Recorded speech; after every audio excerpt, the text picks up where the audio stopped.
Thank you so much for joining us, Father. I know you're very busy. I appreciate your time today to tell us something about your work, your apostolic work here in Kenya. Can you tell me a little something about yourself when you were ordained? I was ordained in 2004, and first I went in a bit of Switzerland, Belgium, France, and now I'm in Kenya since 10 years now. I'm starting my 11th year in Kenya. Mm-hmm. Yeah. Kenya for 11 years. What kind of a adjustment was that for you coming from France to come down to Africa and to spend now so many years? Actually, in my family, we had a big background in Africa. For me, it was somehow connecting to a certain background of my family. Mm-hmm. But still, we have to learn so much, to learn a culture that is so different. And it's good we have time and we stay long to be able to understand the people we are living with, to understand their mentality, to adjust to them. We need time, and it's good to be stable, because it's quite a challenge to understand such a different culture. Mm-hmm. I noticed, Father, as I spend a little bit of time with you here in Kenya at Holy Cross, there's such affection, not only from your people to you, but you also in turn, such a lot of obvious affection that you have for the people here.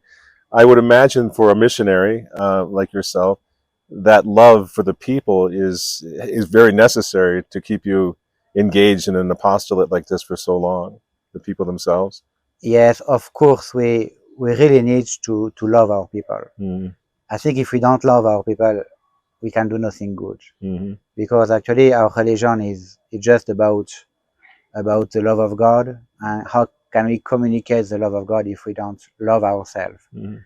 And if someone is unable to fit in a culture, unable to like a certain kind of culture, he should not stay, Mm-hmm. because he cannot do anything good. Mm-hmm. Yeah. Do you know, I know you would be a spiritual son of Archbishop Marcel Lefebvre, who I think most people would accept as the most successful missionary to Africa of the 20th century. Is that fair? Yes. I think so.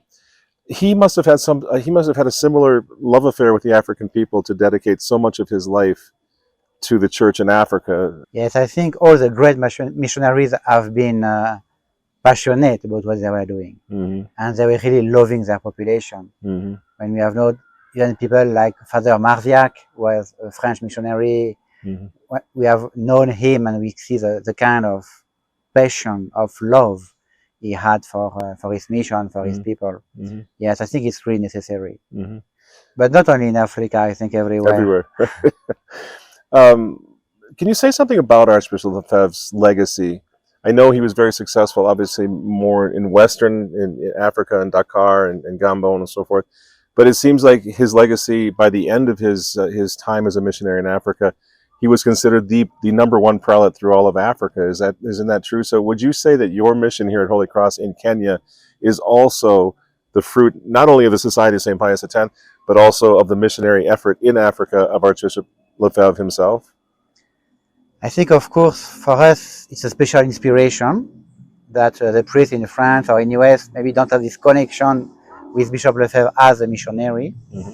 For us, it's a special connection we have, a special example.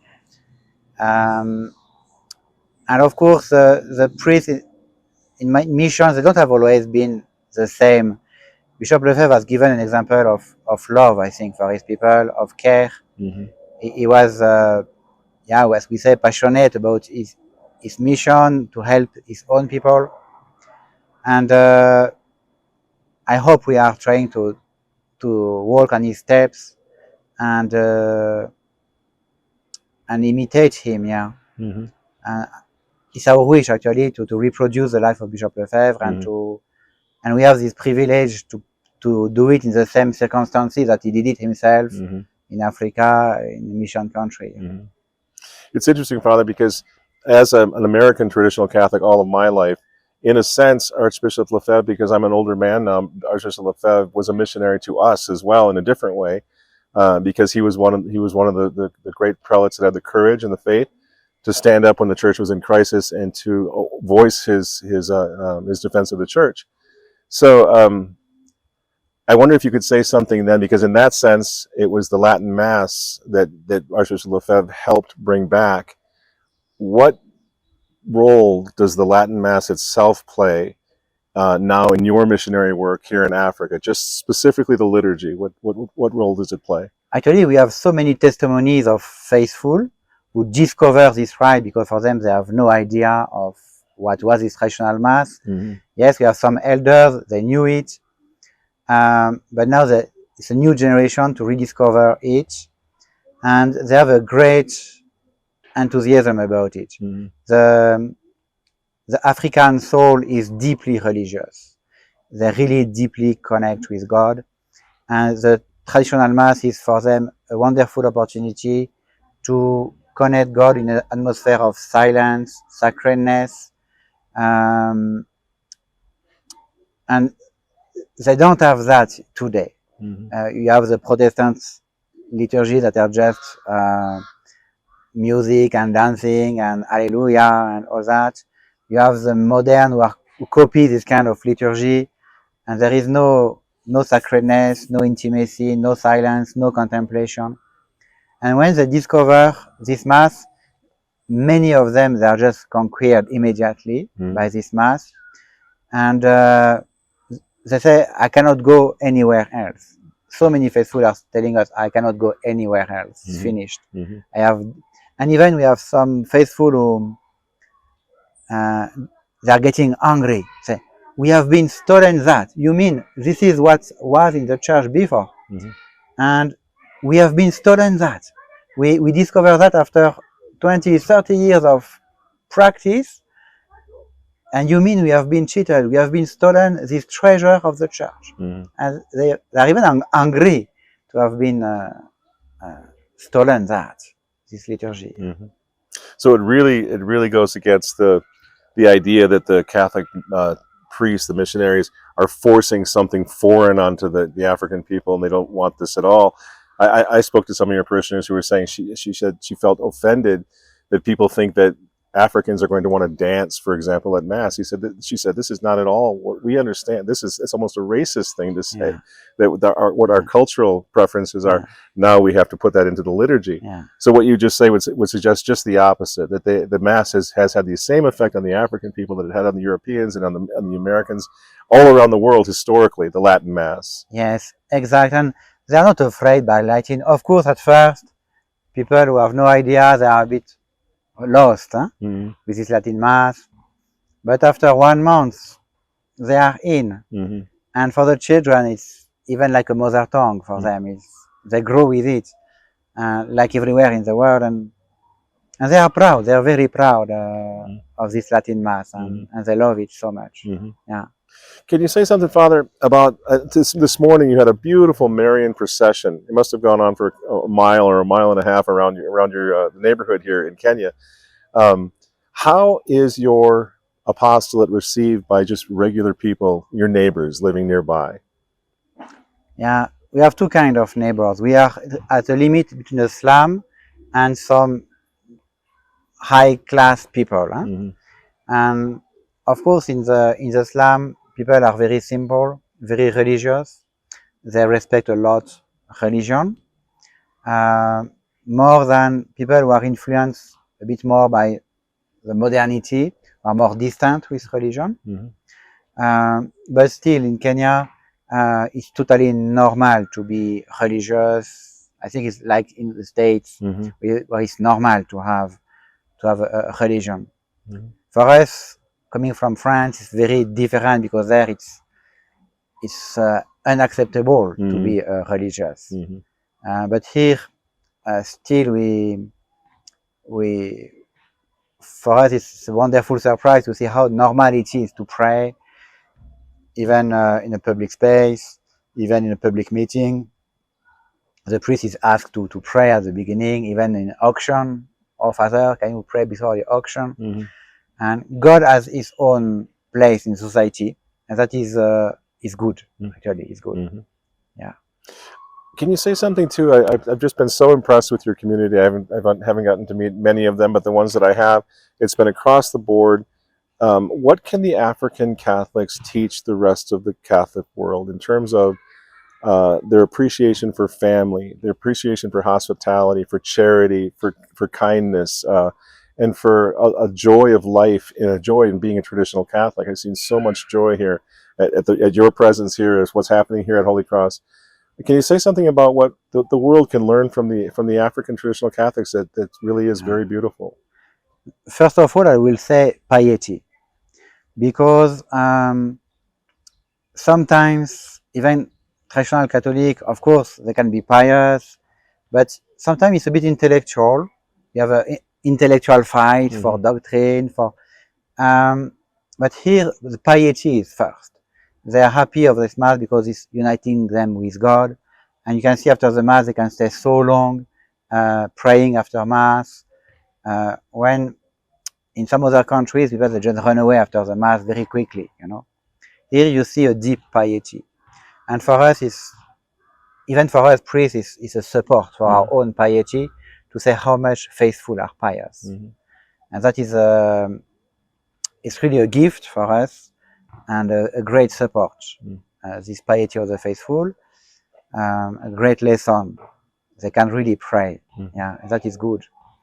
After, I don't know if it's more specific to Kenya, but the faithful are very, very welcoming and very charitable.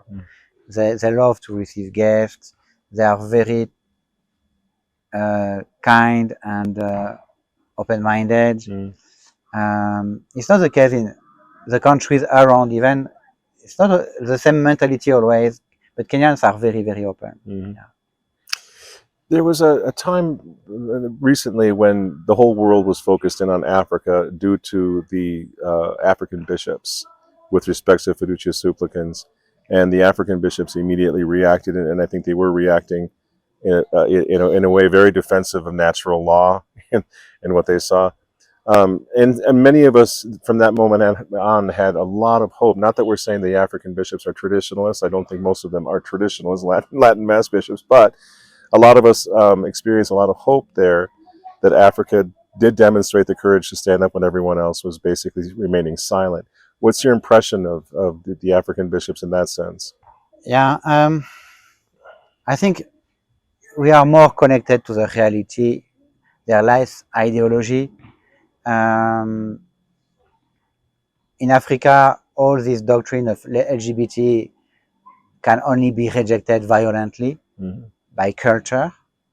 And actually, a big part of the answer of the bishops, they were answering as a cultural point of view, saying, for us, in our culture, it's not acceptable. And few bishops have been very clearly stating because of the law of God. But many were more on a cultural point of view because there is a kind of allergy, you know.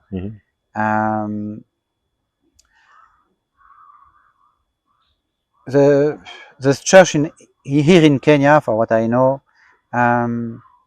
is not in a good condition.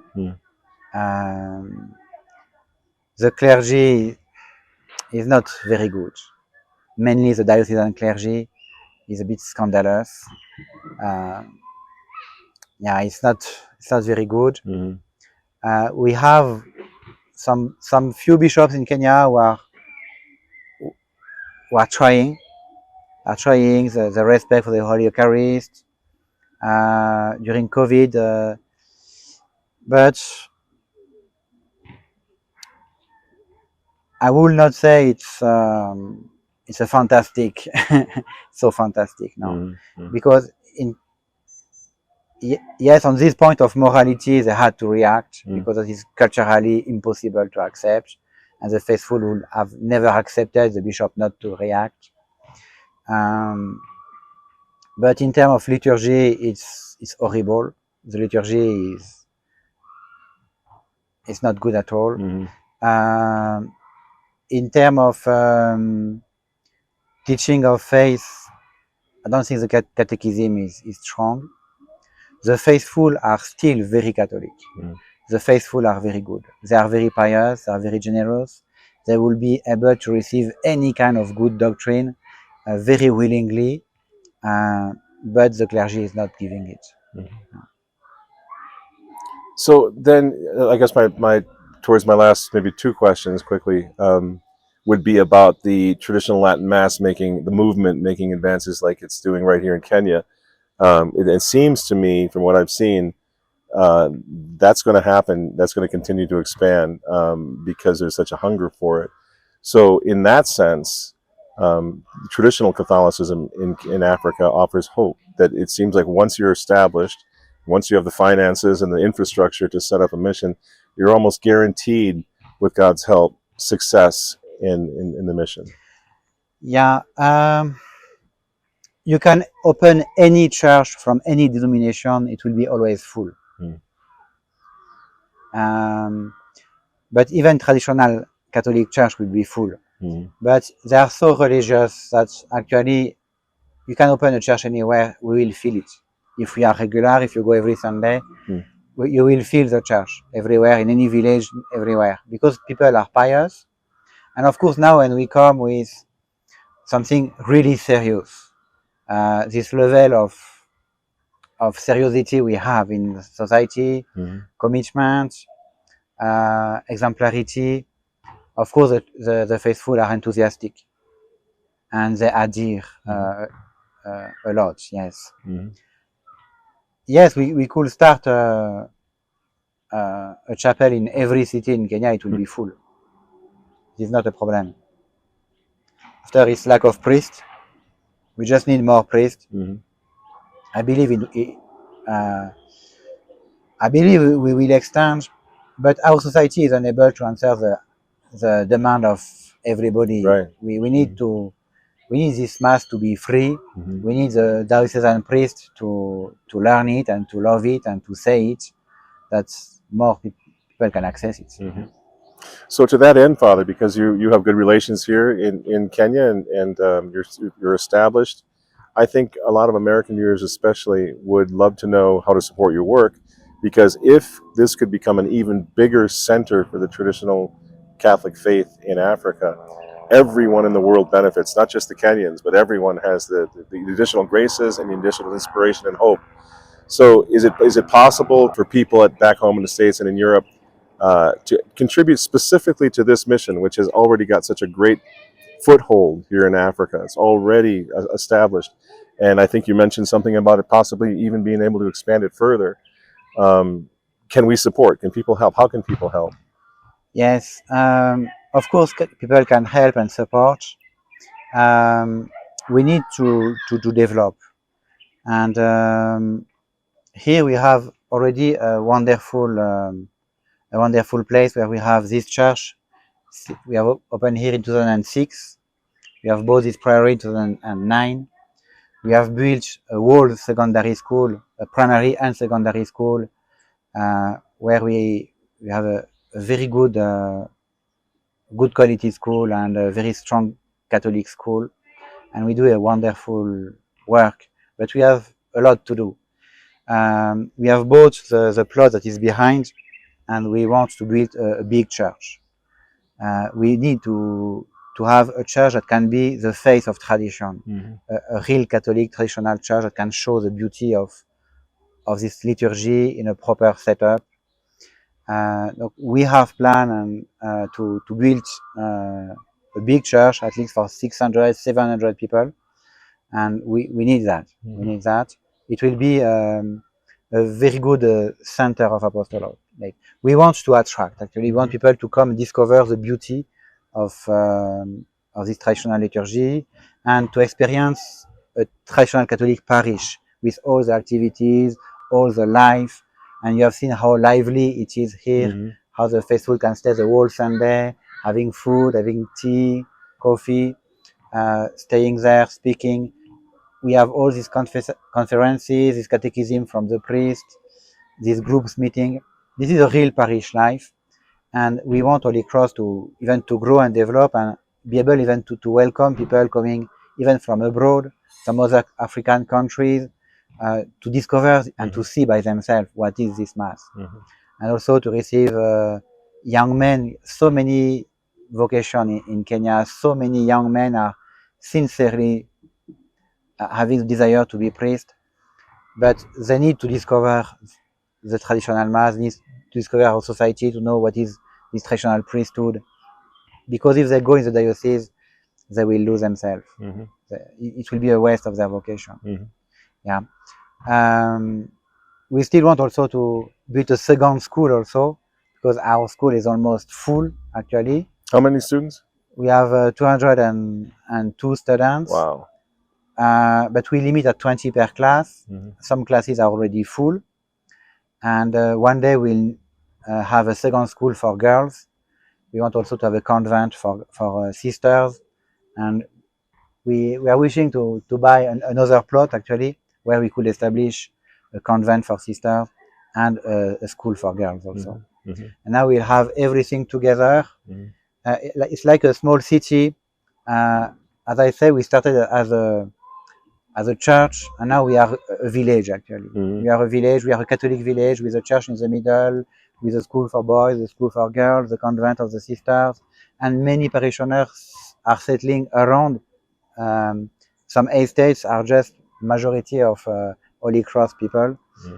And yeah, we are making a Catholic city, a Catholic village, and it's quite nice. It's so exciting. Yeah. I can see even as you talk, Father, this is my last question, but I think there's an interest back home with our viewers, because the idea of the missionary is something we still kind of think in the past, like that happened already 100, 200, 300, 400 years ago. It seems to me that you are on the ground floor of the rebirth of missionary activity here in Africa.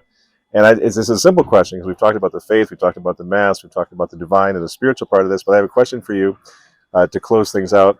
Are you, as a man, happy doing this work? Is it have even a human reward to be at this particular time, in this particular moment in history, and doing the work that you're doing? Yeah, I'm more than happy. It's even totally exciting. Hmm. What we can build is huge. And here we have a lot of freedom. It's unlimited. What we can build here is unlimited. We can always develop and develop more. We have plans for vocational school. We could have plans for hospitals. We could have plans for orphanage. For everything can happen. Mm-hmm. And it's really exciting because it's unlimited. And the capacity of growth is huge. God is good. Father, thank you so much for taking your time to be with us and explain what's happening here. And God bless your work. Yeah. And continue. Thank you so much. All right. Thank you. Thank you.